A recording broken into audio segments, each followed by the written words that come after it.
you've written for the likes of Usher, Sierra, Tierra Marie, Mario, Ludacris, Nicki Minaj, Brandy, Enrique Iglesias, Khalees, Trey Songz, Nelly, the Pussycat Dolls, 3LW. Who I'm gonna need another lung. Britney Spears, Lil Wayne, Miley Cyrus, Jesse McCartney, Destiny's Child, Beyonce, Kelly Rowland, Ricky Martin, 112, Nicole Scherzinger, Gwen Stefani, Santana, and Jacquees, just to name a few. Yeah. And Just to name a few. So my question is, with all of that under your belt, how do you remain humble in the midst of such gigantic accomplishments? you know, my mom from Perry Homes, you know what I'm saying? Yeah, for sure. West Side. You know what I'm saying? Yeah. And I'm from the Swats, I'm from Kelmsville Road.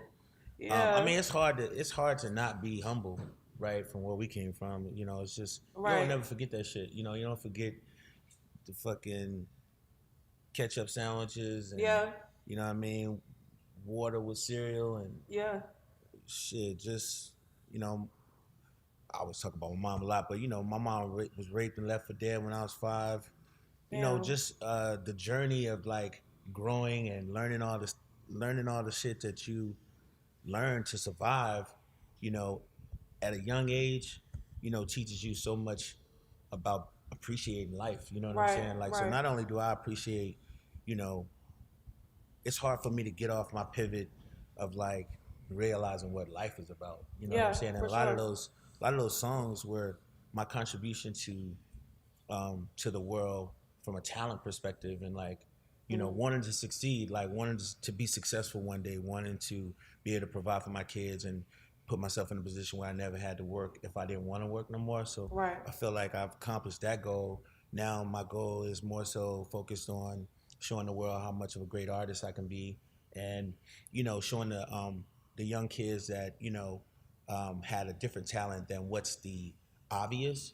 Right. Being a and I got a lot of love and respect for rappers and um, people that's in front of the camera, but also, just showing people that you can use your mind, you can use your abilities, you can use other, you don't always have to look like what another person looks like to be amazing. Exactly. You know what I'm saying? You can be yourself. Like I was, as a young person, I was always told, you know, my voice didn't sound like how I look. You know what I'm saying? Yeah, Or yeah. it's always those. Or I wasn't greeted that well. As a songwriter producer at the beginning.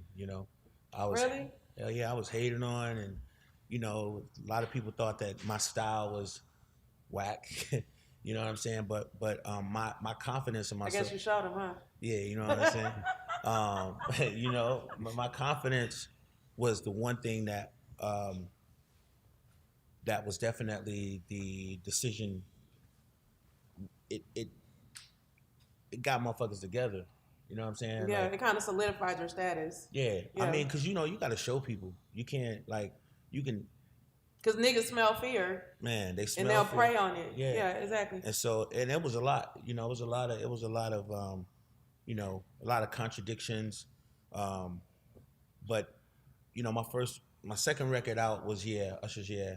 And it was a lot of pushback on that record, and there was a lot of people that didn't believe. And it's so funny, like you never forget the motherfuckers you see that hated on you or told you it was, and you look the motherfuckers in their eyes. Now they like, man, I knew it. And you like, man, nigga, shut up. I remember like, your motherfucking ass. You know what I'm saying? What type of pushback you got from that record? Man, shit, it was pushback from the perspective of like the line about who did the motherfuckers is it was really crazy. Who they were trying to say who did it? So, to be honest, so I shout out to my man Shakir Stewart, man, God bless his soul. I ended Long up, live Shakir. yeah, so I signed my first publishing deal with L.A. Reid's publishing company, Hitco Hitco, Music Publishing, and shout out to Billy Calloway too, because Billy Calloway was really the guy that signed me. And I had like 4 or 5 offers on the table. I had just lost my mom a year to the date that we leaked, yeah. And so I was really shopping the deal to as an artist, because I came back from Europe Not as a producer or a songwriter. No, I didn't want to write songs Okay. for nobody. I really actually thought that was crazy. Like I was like, why the fuck would I want to do that? Yeah, yeah. You know, but people were like, man, like, can you? They were just offering me money to write songs for other people, and I just really thought Right. the shit was crazy.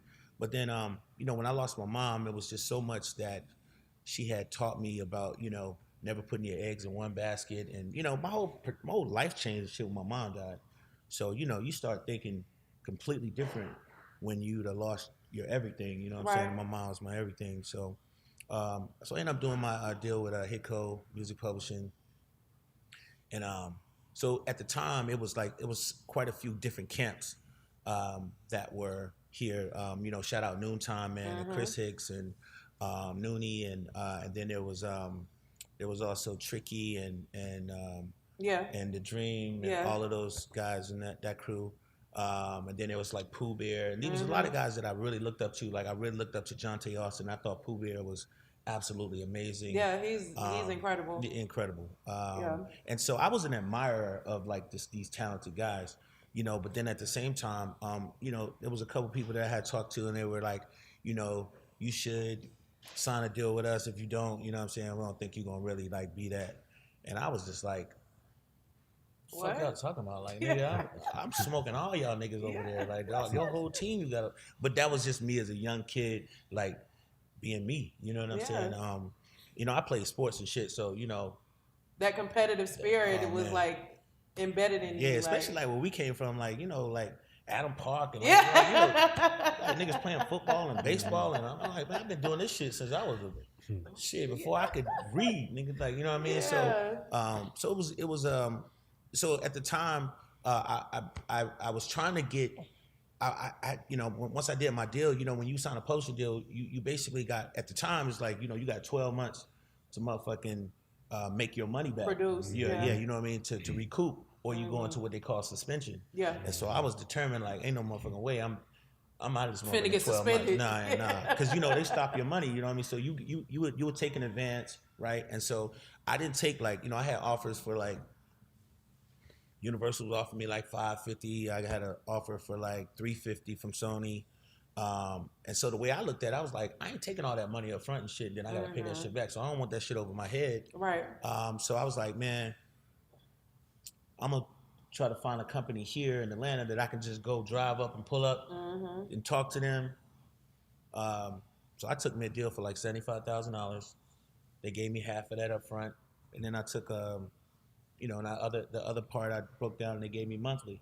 So in my mind, I was just like, man, I ain't got but 12 months to go the fuck crazy. So the first thing I was thinking is, how am I going to get in front of all these other people? So there was an album, the Confessions album, basically that Usher was pretty much done with, and fortunately I got an opportunity to work with L.A. Reid's publishing company, and L.A. called me and was like, so what you gonna do, kid? It was September. I signed my deal September 03, and then he was like, shit, it was like November. He was like, kid, what you gonna do? Cause shit, the album is done. I was like, damn. So I had to figure out, how could I get in front of the game and try to make an impact. So I said, man, shit, I want to get some of them Lil Jon beats.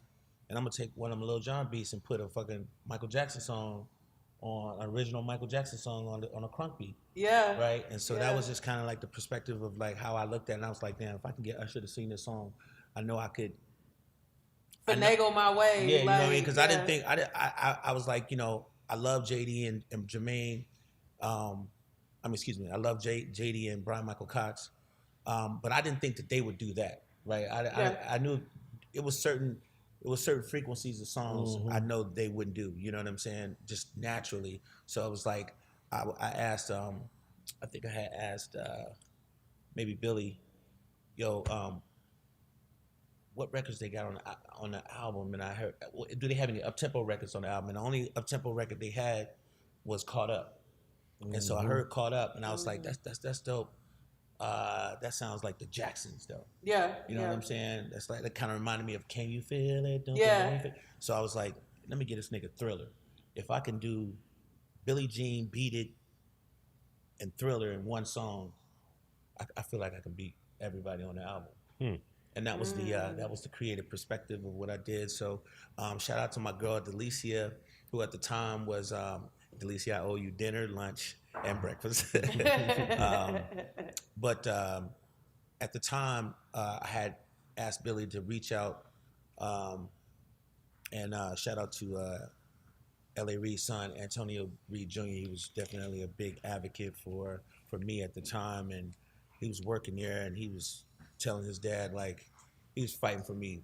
He was probably, it was only a couple people that really fought for me with that song, but anyway, long story short, ended up doing the song, and there was an engineer. So at the time, there was this guy named JQ that was a songwriter, producer, and our staff engineer was KC, and shout out to my brother KC, man, amazing producer and engineer, but he was the staff engineer at the time, and he happened to not be there that day that I needed to record the song. So I asked the kid JQ, could he engineer my session, and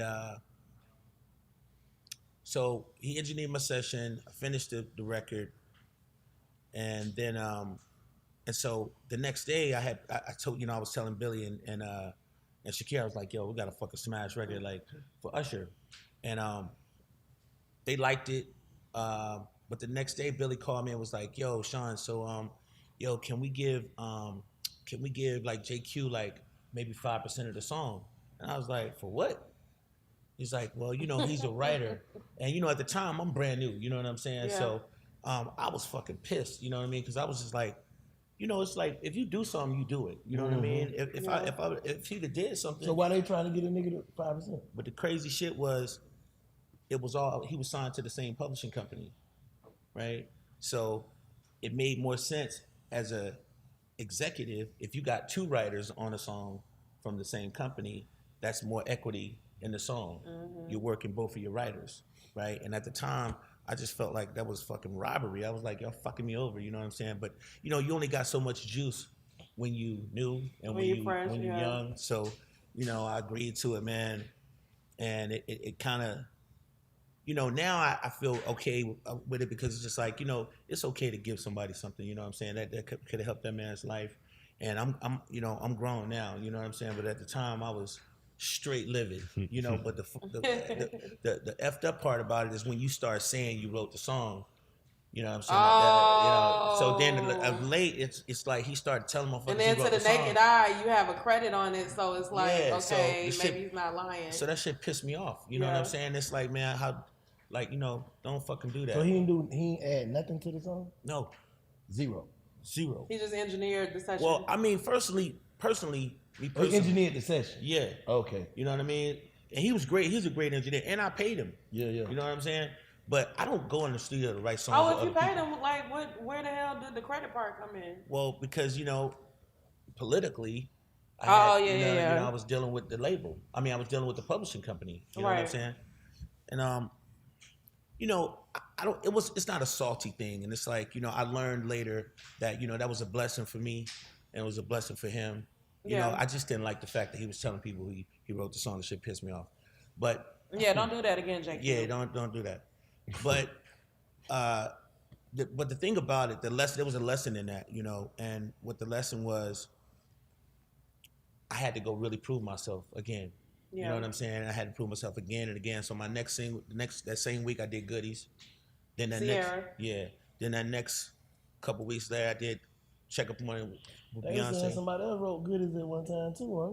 No, they changed the hook. They changed. Shout out my man Big Zach. So I originally named the song Cookies. The whole song was just exactly the way it is. Yeah. It's just they changed Cookies to Goodies. Okay. You know what I'm saying? Shout out to Zach, yeah. Shout out Big Zach. That's my dog, man. I love you, boy. That's my brother. Shout out to Zach.